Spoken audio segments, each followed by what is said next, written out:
Hey, fellow YouTubers, it's me, John LaBelle. Listen, I put out a video on, I titled it Electric Cars Suck. I think I aggravated a whole bunch of people because I got a whole bunch of email over that one. Here's my reply. First of all, electric cars suck.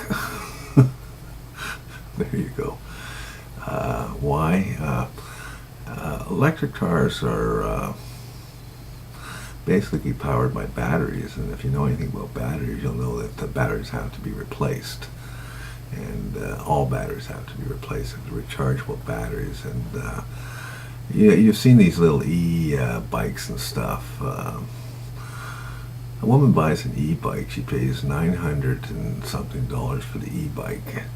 She drives it for 1 year, recharges the battery regularly. She drives it for 1 year, and the batteries tank. So she goes to the store to get new ones, and they're $800 for a $900 bike. I think they're in the battery business, personally.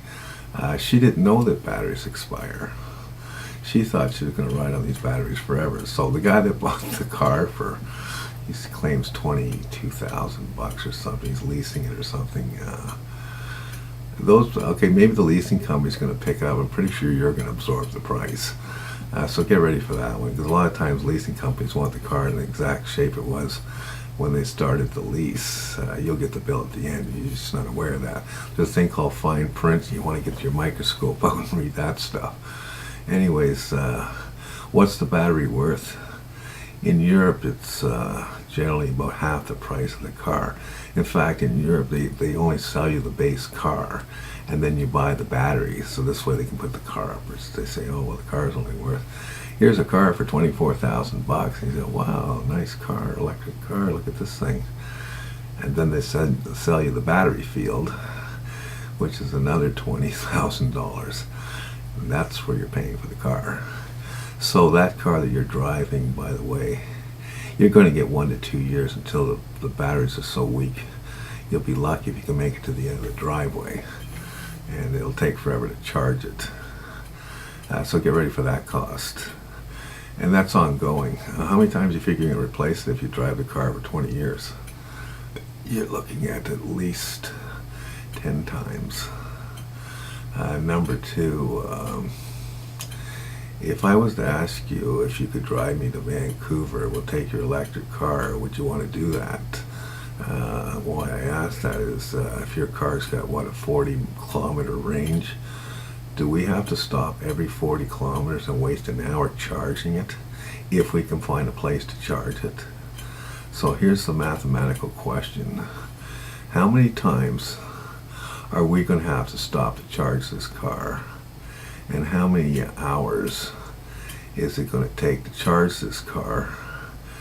And at 40 kilometers, I'll tell you something, I can damn near walk to Vancouver in less time it's going to take to get through all this stuff.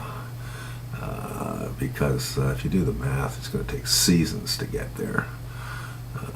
Every 40 kilometers we have to waste an hour charging this thing. We have to stop. It's going to take forever. Vancouver's near 5,000 kilometers away. That's a long way. Anyways, it would be aggravating, unless you want to get out and stretch your legs, great. But if you're concerned about getting there in a reasonable time, you can forget that. Anyways, that's the point. I mean, I can come up with 100 points why electric cars are no good, but environmentally, they're poison to the environment. These batteries have to be disposed of, and they're toxic.